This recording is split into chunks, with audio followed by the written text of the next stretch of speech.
Përshëndetje të nderuar shikues, po ndiqni lajmet në RTK. Sot përmbyllet muaji i Ramazanit, ndërsa festohet festa e Fitër Bajramit. Do të lidhemi tani drejt për të ndjekur mesazhin e Myftiut Tërnava në prag të shënimit të kësaj feste. Jonave të saj dhe në emrin tim personal, që drejtohem në përgëzime dhe urimet më të mira, me pingje dhe shpresë që Bajramin ta ndjejmë, ta presim e ta përjetojmë shpirtërisht me gëzime e përkushtim në ambientet tona të ngrohta, familjare dhe shoqërore. Që sonte kur kemi natën e Bajramit, besimtarët muslimanë hyjnë në atmosferën e festës së Fitër Bajramit, të gëzuar me plot të drejtë, që kanë kryer një ndër urdhrat e Zotit të Madhëruar, agjërimin e muajit Ramazan, ibadet ky që bëhet vetëm për Zotin e gjithësisë. Vëllezër dhe motra, ceremonia e Fitër Bajramit është moment që bashkon besimtarët në faljen e namazit të Bajramit, që shënon njëkohësisht momentin më të rëndësishëm të kësaj feste, për të vijuar më pas me urimet dhe përgëzimet më të mira, e më të sinqerta, si dhe në përqafimet e ngrohta, si për asnjë moment tjetër me familjarët, fëmijët, parafisin, shoqërinë, e për të shijuar më pas aromën dhe nimetet e festës rreth sofrës së Bajramit me më të dashurit tanë. Zoti i Madhërisëm thot: ka shpëtuar ai që është pastruar, që e përmend emrin e Zotit të vet dhe që fal namaz. Kjo festë e bekuar, e cila në formën më të mirë përçon porosi dhe mesazhe për paqen, harmoninë, dashurinë, mirësinë dhe gëzimin për besimtarët. Është një dhuratë prej Zotit për përkushtimin, devotshmërinë dhe adhurimin e shtuar gjatë muajit të bekuar të Ramazanit.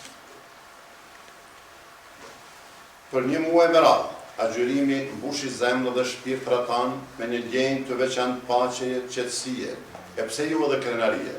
Andaj festa e Fitër Bajramit është mundësi për të shprehur mirënjohjen dhe gëzimin për arritjen e pastrimit shpirtëror, që është shoqëruar me sakrificë, përkushtim dhe devocion.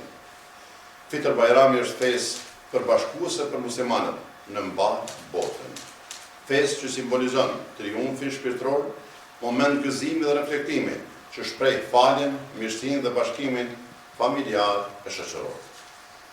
Vlera këto që i japin kuptim të thellë social dhe shoqëror, e gjithsesi edhe shpirtëror, kësaj feste kaq madhështore. Fitër Bajrami sjell gëzim e harre në familjet tona, nga se është moment që e bashkon atë, ripërtrin lidhjet familjar dhe shoqërore, kultivon paqen, mirëkuptimin, solidaritetin, dashurinë, respektin për tjetrin, si dhe kultivon vëllazërinë dhe harmoninë mes nesh. Të dashur vëllezër dhe motra, gjatë festës së Bajramit zemrat bashkohen në miqësi, njerëzit bashkohen pas ndarjes, duke u përkujdesur që gëzimi për festën e Bajramit të arrijë në çdo shtëpi, si dhe të shpërndahet bekimi i Zotit xhaleshanuhu në për çdo familje. Fëmijët kanë një peshë e kujdes të veçantë në festën e Fitër Bajramit, nga se kjo festë është një mundësi e shkëlqyer për t'ju mësuar atyre vlerat universale dhe porositë fisnike hyjnore të Fitër Bajramit. Duhet kujdes i veçantë për fëmijët tanë që ta përjetojnë festën e Bajramit, t'i vizitojnë xhami me ne, t'i shijojnë dhuratat e veçanta, të marrin mesazhe uruese dhe të jenë pjesë e pritjeve dhe vizitave të familjes. Miqësia dhe farefisi që realizohen për Bajram. Në këtë mënyrë, fëmijët tanë shijojnë festën, mësojnë traditën tonë pozitive dhe ruajnë kujtime më të bukura nga femëria për këtë festë. Vëllezër dhe motra, festa e Fitër Bajramit e popullit në vazhdimsi ka pasur një rëndësi dhe vlerë të posaçme.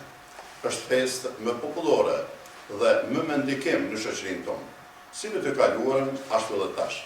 Populli ynë e feston Bajramin me shumë gëzim dhe nderim, duke ruajtur traditat dhe duke theksuar vlerat e solidaritetit, respektit dhe mirësisë. Duke pasur parasysh se namazi i Bajramit është një mundësi reale për të shprehur falënderimin për mundësinë që na dhuroi Zoti për agjërimin e këtij muaji të bekuar, është momenti kyç për të kërkuar dhe reflektuar paqe dhe lumturi për veten, familjen dhe për besimtarët të mbarë, nga se kjo është një formë e thellë e lidhjes shpirtërore me Zotin dhe një shenjë e besimit të vazhdueshëm në Zotin një. urime feste e Fitor Bajramit për të gjithë besimtarët tanë kudo që ata gjenden. Faleminderit. Faleminderit. Juve, Urime festa. Do që më përa mesazhin e Muftiu Tërnava në prag të festës së Fitor Bajramit, ndërkaq vazhdojmë edicionin me lajme të tjera.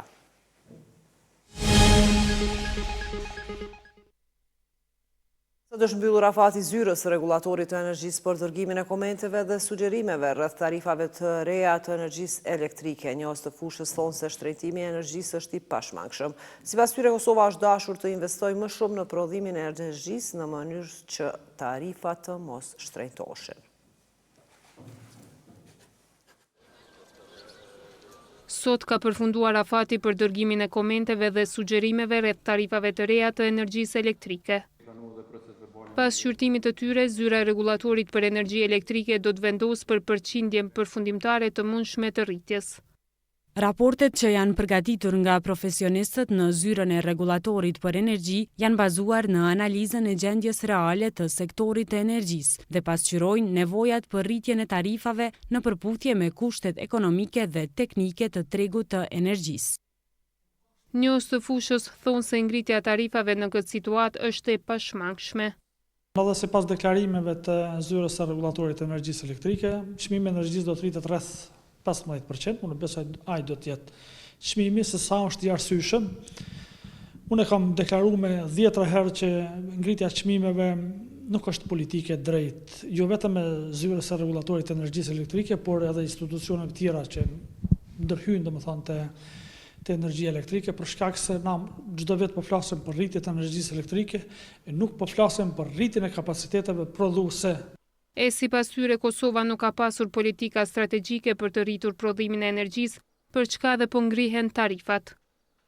Kosova vazhdimisht investon në termoelektrana ose në kapacitete për rritjen e prodhimit, por vazhdimisht ka ndërprerje të energjisë elektrike, ka investime dhe kjo sigurisht që nuk ka bërë sa duhet, për arsye se qytetarët e Kosovës flajnë mi ari të zi, si themi ne. Qeveria e Kosovës në bashkëpunim me të gjithë, përfshi zyrën regulatorit, operatorët e energjisë elektrike, iniciativat private, asociacionet ekonomike, që ta krijojmë një strategji të re, që t'i hapet frymë iniciativës private me qëllim që të ndërtoj kapacitetet e reja. Ata që kanë interes, pra biznesi privat, të investojnë në kapacitetet e reja, duhet t'ju lehtësohet procedura marrjes së licencës. Mbi 60% e konsumatorëve në Kosovë, sidomos të industrive, marrin në rrymë, domethënë marrin energji elektrike jo cilësore, jo 230 kW se sa është domethënë sipas ligjit. Të premtën bordi zërez mbajti mbledhjen e dytë për këtë vit, ku edhe u miratua plani 10 vjeçar për zhvillimin e rrjetit të shpërndarjes. Gjatë mbledhjes nuk pati deklarime rreth tarifave të reja të energjisë elektrike. Presidenca e Kosovës ka kundërshtuar propozimin e zyrës së regulatorit të energjisë për ngritjen e tarifave të rrymës për 15%. Me këtë rast edhe ka dërguar komentet e saj në zërej. Presidenca në krye me Vjosa Osmanin ka dhënë një rekomandimesh për ta evituar ngritjen e tarifave. Një ditë më parë ka përfunduar afati për dërgimin e komenteve dhe sugjerimeve rreth tarifave të reja të energjisë elektrike. Pas shqyrtimit të tyre, zyra e regulatorit për energji elektrike do të vendosë për përqindjen përfundimtare të mundshme të rritjes. Ministria e Ekonomisë ka propozuar shtim të blok tarifave për konsumin mbi 800 kW të energjisë elektrike në komentet dërguar zyrës së regulatorit të energjisë ndaj propozimit të saj për shtrenjtim prej 15% të rrymës nga muaji prill. Sipas një komunikate për media, kjo ministri thotë se kanë bërë komente dhe sugjerime drejt zërres, me qëllim që të fokusohen në mënyrat se si të ulët niveli propozuar i rritjes dhe për shpërndarjen e barrës së rritjes brenda grupeve të konsumatorëve. Sindikata e Policisë së Kosovës ka shprehur shqetësimin e saj lidhur me vonesën në pagesën e ndërrimit të natës dhe orëve shtesë për zyrtarët policor.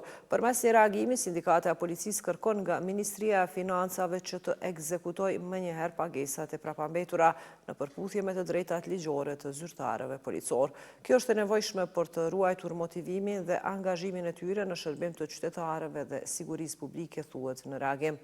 Ndërsa Ministria e Financave, Punës dhe Transfereve ka sqaruar se përgjegjësia për sigurimin e fondeve dhe përgatitjen e listave të pagave u takon organizatave buxhetore përkatëse. Ministria ka shprehur gatishmërinë për të mbështetur organizatat buxhetore në planifikimet e tyre me qëllim që pagesat të kryhen në kohë dhe puna e kryer të kompenzohet për të gjithë.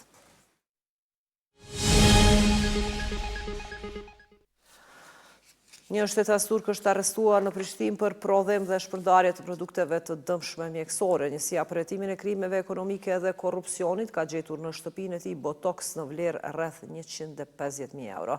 Me këtë rast janë sekuestruar edhe mbi 11.000 euro. I dyshuari është dërguar në mbajtje.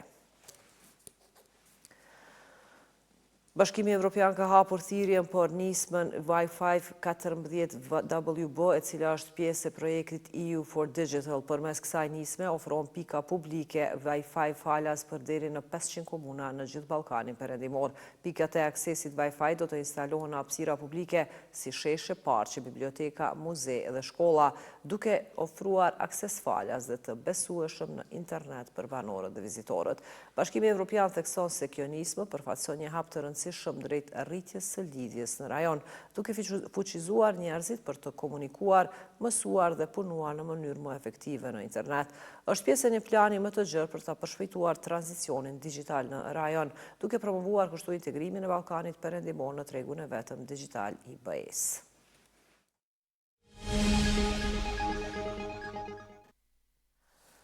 Numri të vdekurve nga tërmeti me magnitudë 7.7 që goditi Myanmarin qendror mund të kalojë 10.000, vlerësoi Shërbimi Gjeologjik i Shteteve të Bashkuara. Derisa udhëheqësi i UNTës Min Aung Hlaing bëri një thirrje të rrallë për ndihmë nga komuniteti ndërkombëtar. Shërbimi Gjeologjik i Shteteve të Bashkuara lëshoi një alarm të kuq për viktimat e tërmetit, duke vlerësuar se numri të vdekurve është i lartë dhe dëmat të mëdha. Qeveria ushtarake e vendit ka raportuar vdekjen e të paktën 144 personave deri më tani, por numri ka të ngjarë të rritet pasi më shumë rënoja janë hequr dhe janë gjetur trupat e pajet. Tërmeti shkaktoi shembje në ndërtesave qindra kilometra larg në Tajland. Të paktën 10 persona ka vdekur në kryeqytetin e vendit dhe 10 besote janë të bllokuar në rënoja të një kati të lartë në ndërtim, thanë zyrtarët në Tajland. Udhëheqësi i UNTës në Myanmar, Min Aung Hlaing, bëri një thirrje të rrallë për ndihmë nga komuniteti ndërkombëtar. Udhëheqësi është subjekti një kërkese për një urdhër arrest të gjykatës penale ndërkombëtare dhe ushtria e tij rrallë bashkëpunon me vende të tjera. Presidenti Donald Trump tha se Shtetet e Bashkuara do të ndihmojnë Myanmarin dhe ka qenë në kontakt me vendin. Tërmeti i së premtës ishte më i madhi që goditi Myanmarin në më shumë se një shekull. Hera e fundit që një tërmet me magnitudë të tillë goditi ndonjë vend ishte tërmeti i Turqisë i vitit 2023, i cili vrau më shumë se 50.000 njerëz. Margaret Harris e Organizatës Botërore të Shëndetësisë tha se dëmet nga tërmeti janë shumë të mëdha, derisa drejtori i Komitetit Ndërkombëtar të Shpëtimit të Myanmarit tha se mund të kalojnë javë para se të dihet shtrirja e plotë e shkatërrimit. Myanmari, një nga vendet më të varfra të Azisë, është i zhytur në luftë civile shkaktuar nga një grusht shtet ushtarak i vitit 2021. Infrastruktura e dobët e bën atë të papajisur për të përballur me fatkeqësi të mëdha natyrore. Një pjesë e madhe e vendit drejtohen nga një grup milicish, duke e bërë jashtëzakonisht të vështirë mbledhjen e informacionit të besueshëm. Ishin këto të gjitha informacionet e përgatitura. Ju falenderoj për vëmendjen, mirupafshim.